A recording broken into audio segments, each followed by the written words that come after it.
Me. Hear you, I can see you. It's awesome to have you on the stream. How are you? Doing good, doing good. It's my first day back from holidays. Had 2 weeks in Greece in Corfu, so it's nice to chill. What is this? We should be shipping 24/7. This isn't VC life anymore. I know, but you got to take the breaks when you can. I wasn't expecting to start the role when I did.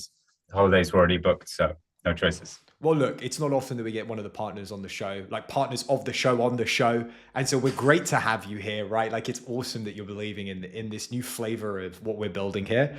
We're gonna go right to the beginning. You invested in Dojo AI, or you made Yeah. one of the bets in Dojo AI, and now you work for them. How the hell does that happen?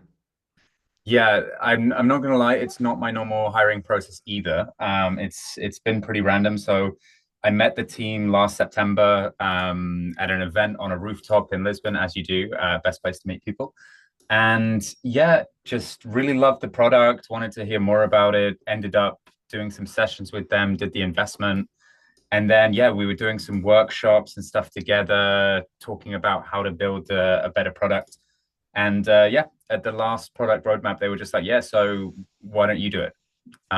You seem to have a plan. Why don't you come on board and get involved? And I somehow didn't see that coming from all the little dots along the way. There were a Do lot you of feel like hints you were and set up just, for that? yeah, totally oblivious. But yeah. Well, Duarte does a great job at doing that. Sort of just finds a way in and is like sets you up, and it's perfect. Why did you make the investment? So basically for me, the way that I wanted to start getting involved in angel investing here in Lisbon. I wanted to start kind of building some really interesting companies in the ecosystem. But the reason why Dojo is that it was one of those products where it just seemed obvious. So it's something that I could use every day. And every time I showed it to people on my team, other marketers, they were like, this is awesome. This is like this does so many of the frustrating things. This helps us out so much. And every time I would ask, like, oh, it would be amazing if it could do this, and they'd be like, oh yeah, sure, okay, give us a week, and then they'd come back with a new feature and just be able to do it. So I started using it every day with the projects that I was doing in the consultancy where I was working before at Project A Services, and yeah, just realized, hey, this could be maybe this could be a lot bigger. It's worth a gamble, right? Love it. So we've moved into chief growth officer, or how are we describing it? Growth sensei at Dojo AI now. What is Founding growth sensei, yeah, founding growth sensei? Is it's sort of setting the bar for like the future disciples to come along and learn from under the team, right? exactly. Growth today. How do you think about it? Because you could go down the performance marketing route. We had Amelia Miller on the show, who is probably one of the most like prolific brands on social as a technology company, and a lot of theirs is organic. They're also Mhm. building community in the context of the product that you're building. And give us a flavor of what Dojo does. What does that look like for you today? Yeah, so obviously, for anyone that doesn't know, Dojo is a marketing operating system, and the idea is it's essentially a growth team that you can hire. There are AI agents that support you with the different types of marketing you might want to do, SEO, performance marketing, etc. Looks at all of your data, makes recommendations of what you should be doing, and in the future, will start being proactive to actually help you to do that as well. Um, Basically the way that I see that and the way that I see growth are very interrelated. I think there was a phase, especially at the beginning of my career. Wow, that makes me sound old. But sort of, 10 years ago, where basically performance marketing was everything. And before that, brand was everything. And now we're in a stage where, there isn't an easy answer for most companies. There isn't just like, oh, if I run Facebook ads, then it's going to work. Or if I'm going to run this, then it's just going to work. And especially for the group of companies that we're really interested in, which are these challenger brands where, you know, they're growing at a really high rate, but they don't have that 50-person marketing team, and they don't really want one either. And they want to just find the channels that are the most interesting, the most innovative. And those channels just come along. Like you don't see them happening. Like the Geo channel that we've been talking about together just kind of started exploding in the last couple of months. And then maybe next year it'll be something that everyone does, and therefore it's not innovative anymore. It's not going to move the needle, and it's just something that you have to have as part of the kind of quiver of channels. So for me, the important thing around how we look at growth going forward is how we find and evaluate channels. Hmm. So how we find channels that fit to that company, how we understand what's valuable to that company, what that audience is. And for some companies, that's going to be community. But if I had a euro for every company that said, I'm going to grow through product led growth while I was working in VC, I'd be a millionaire already and I could start making a lot more angel tickets. Or could just start your own fund. Exactly. Maybe give it a few years for us. We'll set that up. But yeah, I think that's one of the things. A lot of companies think, oh, I can just do community and it'll be easy. And you see companies that are doing it really well, and so it looks like it's easy, but there's a huge amount of work behind that, behind the scenes. Well, I'm Here's the preaching to the thing. choir to you. The the community thing's interesting because like for you, if you were to take that route, you are building a community for marketeers who build communities or like preach that, Exactly. right? And for them it must be weird to be like I'm the subject of this community. Yeah. And so does it just sort of loses its fun in that, oh, I know what you're doing because I do it as well. And sort of you have to find a different flavor to do it in and actually make it worthwhile for them. So does that look like learning and development? Does that look like we get you all in a room together, we make sure that we can talk about the pain points? Is Yeah. it just getting like boots on the ground and a forward deployed growth engineer and just sitting with them and talking to them?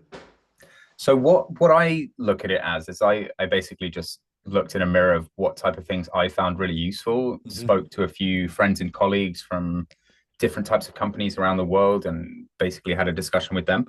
And we have like a WhatsApp group chat where people just post challenges and problems that they have. Like personally, I'm just part of a few of them.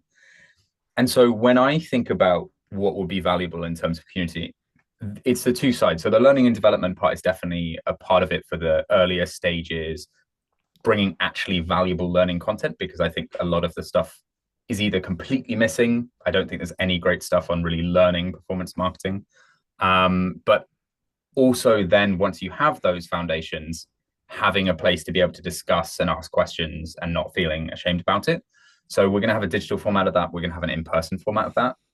So we're definitely going to start doing some workshops and events. We're going to do a marketing therapy session at the end of this month with a group of companies, which I think is going to be really fun. Yeah, so we're just going to practice what we preach, basically. So play around with some of those elements, understand which is really valuable for people, which brings people back, and pays itself off before they even think about our product. As marketing goes through its new cycle, whatever that is today, right? Because it seems like marketing and advertising consistently go through these cycles, and you're advertising to a moving audience, not a standstill one, right? We have the rise of AI slop with the new app in Sora 2, which I think is really cool. We have ChatGPT, LinkedIn posts, and X posts being tweeted out every 2 seconds.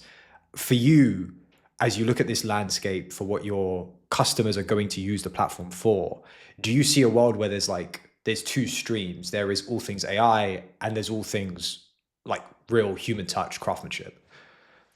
I think for me, the companies that are going to win are the ones that are able to do both. Right. So I think AI slop happens when you don't really give any guidance, and you don't really begin from a position of understanding.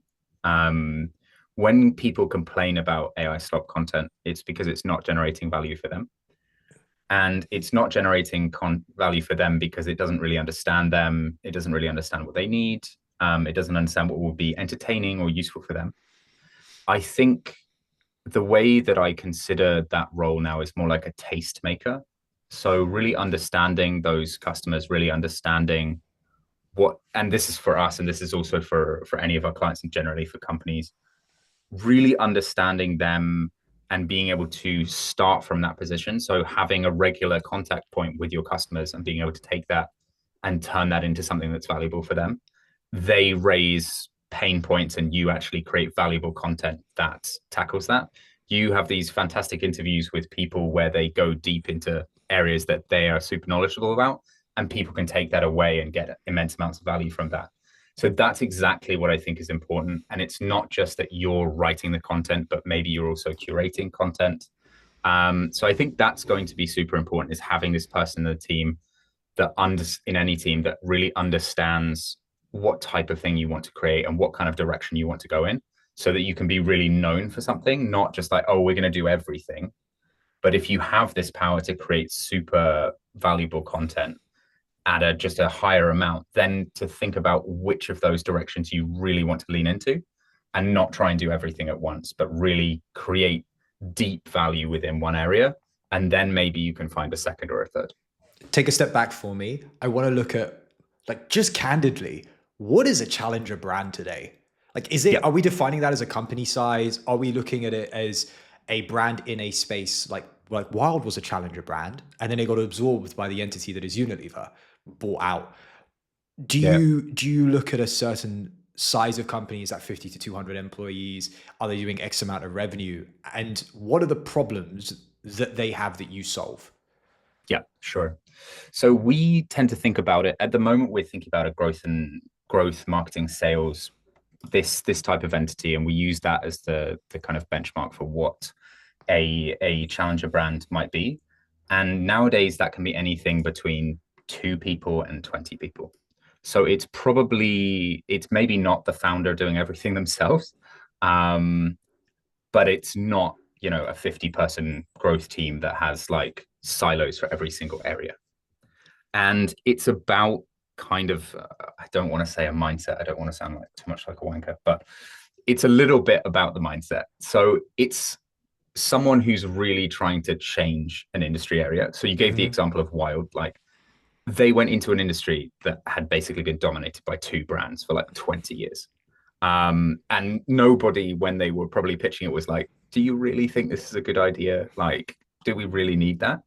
And they were able to produce something that had a real value for a very large group of people.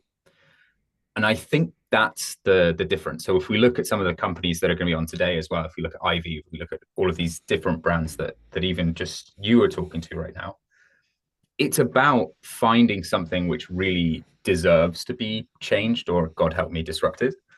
Um, and actually being able to provide something of value. Like you're not just a copycat. You're not just, okay, we saw Coca-Cola and we were like, oh, we could make a drinks company. But like, what is actually the value that you're bringing? What is the difference? And how can you actually, like, could you seriously get into that kind of fight? For instance, I think about like On Running, the running shoes. I consider them to be a challenger brand. They are way outside of our ICP, but they are the type of brand approach that we want to champion. Like maybe that's the end game of the journey that we talk about, is building something that people think is a little bit insane. So the guy with the garden hose pitching to Nike, like people thought he was crazy. And then at the end of that, like they are where they are today. Like that journey, that's what we kind of think of as the challenger brand hero journey, I guess. So yeah, Clear. that's what we think about. And so the agents inside of the platform do Yeah. what exactly? Yeah. Because So let me give you my mental model, because I sit here and you sort of hear this, you hear this narrative around agents and it's like they go off and they do a thing and they come back. And today, yes, but it's sort of just like one thing they do really well. They won't do yeah. multiple things really well. Like, what's the Yeah. play here?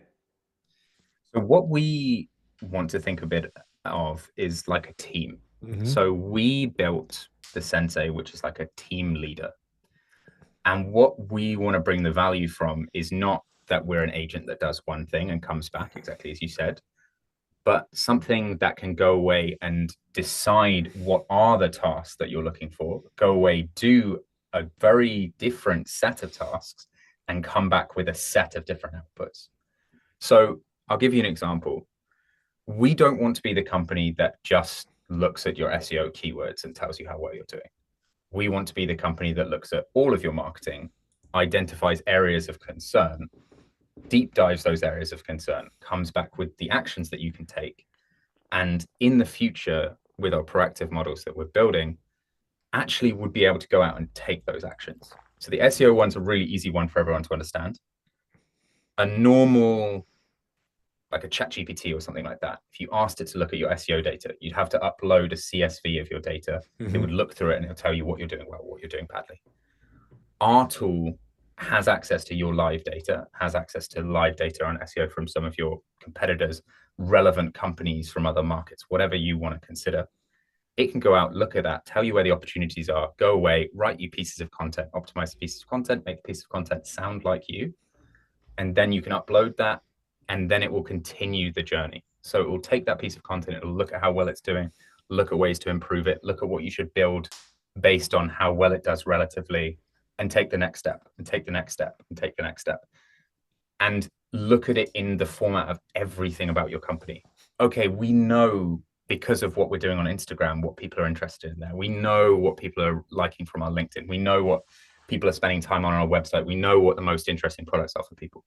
Why shouldn't you have all of that rich information about who you are, who your company is, to go into making your pieces of content? If you have a conversation with someone, it's going to be deeper if you understand more about that person. And that's exactly how we want to handle it. So as we go forward, that's going to be like further and further along that journey is what we want to build, to the point at which instead of having to go in and ask it how we're doing, in the morning it comes back and it's like, hey, Viraj, I was looking at your SEO. I was thinking, what if we did some content about this? Mm-hmm. I've made you some drafts. They're in your inbox. Why don't you have a look? Tell me what you think. And you say, oh, I actually really like the first two. I don't like the third one. Do you think we should promote them as well? And it comes back with a set of posts that you could do for your LinkedIn in your tone. This is the type of journey that we want to have, where the marketer stops being the person that goes away and has to like write down all the keywords or go away and pull So all what the do they data. do? Like, They what is start their being job now? exactly. So they start being the person who starts looking for other opportunities, who Mm-hmm. starts doing the really hard touch points that require a better understanding, that Which is require a what human today? touch. Is it So that's there's someone a coming on narrative here. around creative? Is it understanding the data better? So you bring in an econometrist, like someone that deeply understands maths and an econometrician to understand the analytics, or what changes? It starts being more about your understanding of the customer. It starts being more about your understanding of the brand. It starts being more about your understanding of where the company is going Right. and bringing those type of points. So that's also why like a lot of people ask, are roles going to disappear, or are we going to fire people, stuff like this. The way that we see it is in the future, single roles will be able to do the roles of several people, and that person will stop being about the manual work that they have to do all the time, and it will be more about their insights, their innovation, their creative ideas, the concepts, the messages. Like these type of things are really hard for AI to do, and so those are going to be the things that people are going to bring value from and are going to develop like richer marketing, richer growth concepts from.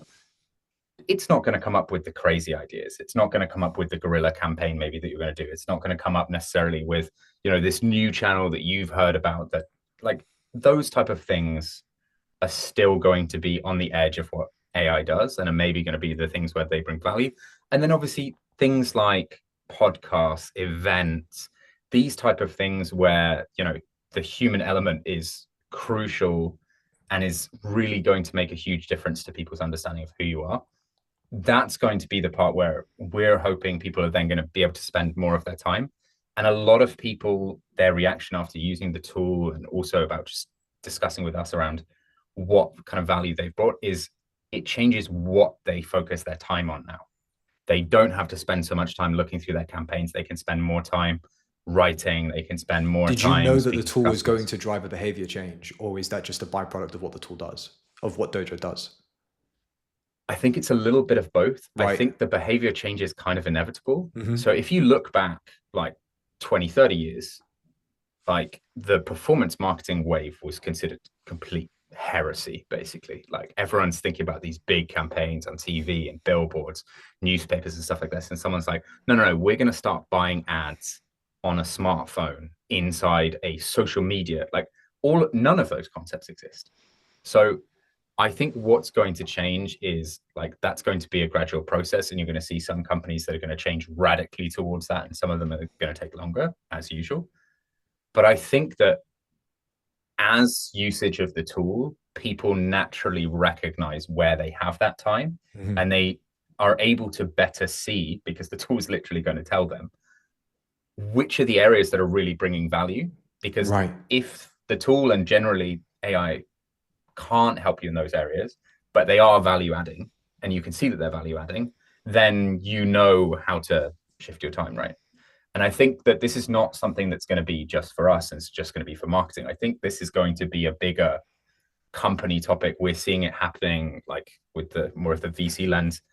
Like we're seeing it happening with logistics. We're seeing it happening with operations. We're seeing it happening with finance, where AI is going beyond like, I can assess this for you or I can write something for you, and is starting to consider how to optimize other areas that we're doing.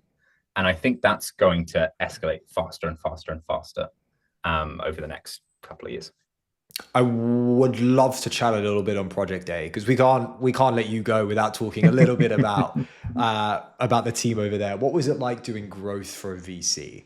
There is we were talking to again Amelia, 2 hours ago, and yeah, almost an hour ago, about the value prop of VC today and how Yeah, if they have a content studio, if they are able to add value in terms of distribution, there is a real like they will take that firm over another one, that fund over another one because of the value yeah. add there. When you look at the growth marketing you were doing at Project A, did you sort of see that wave coming?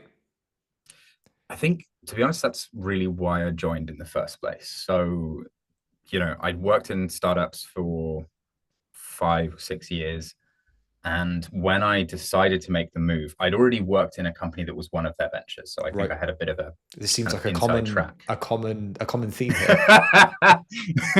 Yeah. Clearly, I have a very weird way of getting approaching jobs. I mean, I got that job offer in a play park in Berlin, where I went Nice. and spoke to the person who trained me like 5 years earlier, and You was weren't like, you "Yeah, I'd weren't in love the to work for park this with your kids? with her kids." With her kids. Okay, great. Yeah, not in a weird way. Oh my god. Yeah, that'll be me in a year with our kids. But yeah, and basically the reason why I was not sure before was I didn't really want to work in an agency. I didn't want to work in one of these models where it's kind of like work with a company for as long as humanly possible, keep them on the hook for as long as possible, which is not all agencies, but it's kind of a bad stereotype that agencies get. That's the mindset And that they fall yeah, into. and it's part of the business model, right? Like you can't get away from the fact that that's the way that the business model works. The cool, weird thing about how Project A Services model worked is you were only working with the companies that they were invested in. Mhm. So you had this kind of inherent value adding necessity where you're going to shoot yourself in the face if you go down the normal agency route. Like it's about that value addition that you get from having this operating arm. And that was the really wild thing is you could go into a room and meet with like a company that you were going to support, and you walked into that room having insights from their board meetings, knowing what their like roadmap was for the next year from 5 different areas. So when they asked you, hey, we need support in this specific area of marketing or in growth, or hey, we'd love you to give us ideas on what you think we should do, you had all the context. There And was so a that level of was, transparency there that was there back in the 80s when like your yeah, Mad Men era where there was someone positioned at each level and so you were yeah, able to articulate the needs of the organization better than anyone could because that's the way the agency integrated. I see exactly. the logic here. It's Yeah. you having a complete transparency over what that company does, the board meetings, the minutes, the pain points, the successes, and you walk in almost, no, not almost, but as a shareholder, Yeah. saying like, I understand the business, I get it. And this is where I see it change, like where I see it transitioning today into, as you said, into this media era for the VC companies. If you know all of those things, Hmm. you tend to have these incredible relationships with media partners, with PR, with other funds, with all of these different things. You understand the different stages that they're at, and your ability to create relationships and networks and the media pieces in between is just a higher level of access than other people are able to do. So you can speak to one of these agencies and be like, these are the 3 biggest things that we need to land in the next year. And the VC funds that are really ahead of the game in the Hmm. next, years are the ones that are able to say, firstly, don't do that. because a lot of them will just be like, yeah, we'll give you the money, like you can go off and do what you want. Don't do that. I think you should meet with these people. I think that you should be on this show. I think that you should make a piece of content, do a collaboration, do a partnership with these guys. And that kind of forward thinking, like more involved relationship, I think is something that founders are now looking more and more for when they, it's more of a founders market now than it has been for a few years, looking back to like 2020, 2021. This is starting to be that direction in my opinion. And I think people are expecting that when you have these AI tools that allow you to have a smaller team and you can therefore hypothetically take less funding to get this growth, you're going to be more picky about what that growth comes with, the terms that it comes with, but also the value add, as you said. And I think we're going to see a lot of the funds start to do their own content series, starting to do their own opinion pieces, starting to be more involved in bigger topic discussions. I mean, if you look at Project A and how they're getting involved in a lot of those bigger discussions in the areas that they're really invested in, both from a topic area, but also directly via the companies. And I think you're doing some sessions with them now or over the Oh, next we few had weeks, so I Jack won't on spoil last that. week. We've got more coming on Yeah, in the weeks to come. It's always great with Project A. exactly. So I think that's the thing. Like, and I think this is why I think we agree pretty strongly on ventures and the value that it's going to bring in general. I think this is going to be something that's going to be very necessary. I think the days of like, I give them the money and step away are going to be over. And I think there are going to be some players that start to pop up. Potentially, you are one, that start to be part of this new kind of ecosystem that's created. It's really interesting, and I'll be candid here as well. The As someone that doesn't come from a background in technology, like playing the media game and actually understanding that like this is a very very long term play and building adjacent to this industry across venture because the word is so big. There's a huge amount of latitude. You you find like taking this like outsider view in and going like, what has been going on here, mate? What's happening? And it's incredible just how people are, how founders are taking their own mic and telling their own story.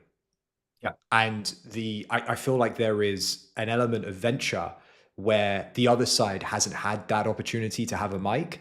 And it feels more and more today that, you want to be part of that dialogue around what it means to talk about the investments, what it means to talk about the world. Because like you're making these incredible investments. I don't know about you, but I want to hear why. And there's different yeah. formats to do that in. This is just one of them. And as the show expands and as Dojo continues to be a partner, we're going to grow the show. And this has been an absolute pleasure. But before we let you go, one of the things we love to ask venture capitalists and founders is like, who's on their Mount Rushmore? So for you, we're going to do this in a split. I want Okay, two on the Mount Rushmore of founders, and I want two on the Mount Rushmore of investors. okay, okay. Wow, I'm gonna get some heat for this afterwards. I think one of the favorite founders that I worked with in my time with Project A, I got to work with Benedict. He is the founder of No Unity. It's an ed tech app. I met him when he was 20, I want to say 19, 20. They have like 22 million monthly active users now. He is so passionate about the space Mm-hmm. and so unexpectedly insightful for his age. Like, he knows everything about all of the areas that the company's working in. He asks smart questions. He processes the information as though that's his specialist area, even if it's not. I really loved that. That was really, it was really cool to work with him. I wish I got to do more projects together. It was a lot of fun. Um, Other founders. Okay. Only one more. Okay. Yeah, yeah, yeah.